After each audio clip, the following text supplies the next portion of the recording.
తమిళనాడులో ఇంకా ఉత్కంఠ పరిస్థితి కొనసాగుతోంది. గవర్నర్ ఎలాంటి నిర్ణయం తీసుకుంటారనేది ఆసక్తి రేపుతోంది. ఇప్పటికే ఆపద్ధర్మ ముఖ్యమంత్రి పన్నీరు సెల్వం, శశికళ గవర్నర్తో విడివిడిగా సమావేశమై వినతి పత్రాలు సమర్పించారు. తమకు ఎమ్మెల్యేల మద్దతు ఉందని, ప్రభుత్వాన్ని ఏర్పాటు చేసేందుకు అనుమతి ఇవ్వాలని కోరారు. అయితే గవర్నర్ మాత్రం ఇంకా ఎలాంటి నిర్ణయం తీసుకోలేదు.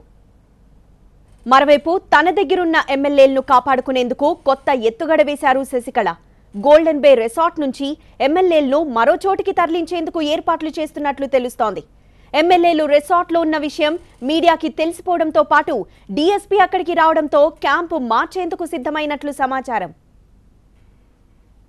ఎమర్జెన్సీ మీటింగ్ అని పిలిచి ఎమ్మెల్యేలను చెన్నైకి 120 కిలోమీటర్ల దూరంలోని గోల్డెన్ బే రిసార్ట్కు తరలించారు శశికళ. అయితే ఎమ్మెల్యేలను కిడ్నాప్ చేశారన్న ఆరోపణలతో పాటు పోలీసులు రిసార్ట్కు రావడంతో శశికళ వర్గం అప్రమత్తమైంది. అటు రిసార్ట్ నుంచి ఒక్కొక్కరు ఎమ్మెల్యేలు బయటపడే అవకాశాలుండడంతో క్యాంప్ను మరో చోటికి తరలించేందుకు సిద్ధమయ్యారు శశికళ అనుచరులు.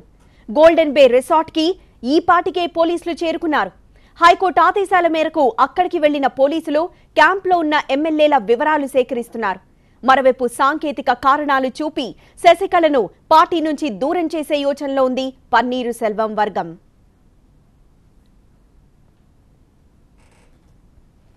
తమిళనాడులో తాజా పరిస్థితిపై మరింత సమాచారం మా ప్రతినిధి మురళి లైవ్ ద్వారా అందిస్తారు. మురళి,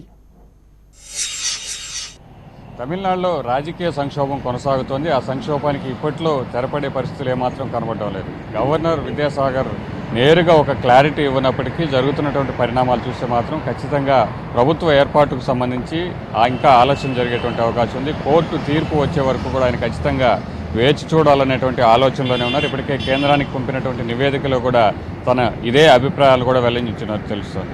సో మరోవైపు ఇప్పటికే శశికళ వర్గం, ఇటు పన్నీర్సెల్వం వర్గం ఇద్దరూ కూడా తన బలాలను పెంచుకునేందుకు, ఎమ్మెల్యేల సంఖ్యను పెంచుకునేందుకు ప్రయత్నాలు చేస్తున్నారు. ఇప్పటికే శశి శిబిరంలో ఉన్నటువంటి ఎమ్మెల్యేలందరూ కూడా ఒక్కొక్కరుగా జారుకుంటూ ఉన్నారు. నిన్న వైద్యనాథన్ అనేటువంటి ఒక ఎమ్మెల్యే కూడా బయటకు వచ్చి పోలీసులకు కూడా ఫిర్యాదు చేశారు. తనను బలవంతంగా నిర్బంధించారని పోలీసులకు ఫిర్యాదు చేశారు. ఇప్పటికే మద్రాసు హైకోర్టులో ఒక పిటిషన్ దాఖలైనటువంటి నేపథ్యంలో పోలీసులకు ఆదేశాలు కూడా జారీ చేసింది. ఈ నేపథ్యంలో అక్కడ ఉన్నటువంటి ఎమ్మెల్యేల వివరాలన్నీ కూడా అఫిడవిట్ సమర్పించాలని ఆదేశాలు జారీ చేయడంతో ఇవాళ ఉదయం పోలీసులు అక్కడికి చేరుకున్నారు. ఎమ్మెల్యేల జాబితా కావచ్చు, అక్కడ ఉన్నటువంటి వారి పరిస్థితులు, వారి అభిప్రాయాలు కూడా తెలుసుకుంటున్నారు. వీటన్నిటిని ఒక అఫిడవిట్ తయారు చేసి ఇవాళ లేదా సోమవారం ఉదయం కోర్టులో సబ్మిట్ చేసేటువంటి అవకాశం. మరోవైపు ఇప్పటికే ఎవరికి వారే వ్యూహ ప్రతివ్యూహాలతో ప్రత్యర్థులను దెబ్బకొట్టే ప్రయత్నాలు చేస్తుంటే పార్టీ నుంచి ఇప్పటికే శశికళ, పన్నీర్ సెల్వంను అలాగే మధుసూదన్ ఇద్దరిని కూడా సస్పెండ్ చేసే అధికారం ఆమెకు లేదంటూ టెక్నికల్గా ఉన్నటువంటి కారణాలు చూపిస్తూ పార్టీ నుంచి బహిష్కరించడంతో పాటు మళ్ళీ కొత్తగా జనరల్ బాడీ మీటింగ్ పెట్టి కార్యవర్గాన్ని కూడా ఎన్నుకునే ఆలోచనలో ఉన్నారు. విప్ కూడా జారీ చేసే అధికారం ప్రస్తుతం మధుసూదన్ కావచ్చు, పన్నీర్సెల్వం వర్గానికి ఉన్నట్టుగా కూడా వాళ్ళంతా కూడా చెప్తున్నారు.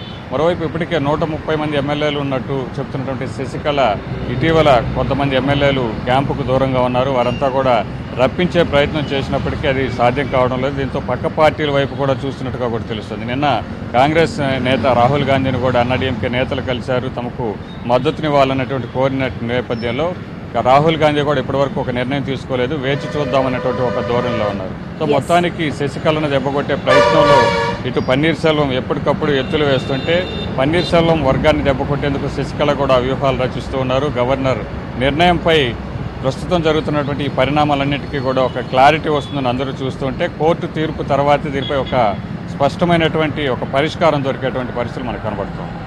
థాంక్యూ మురళి.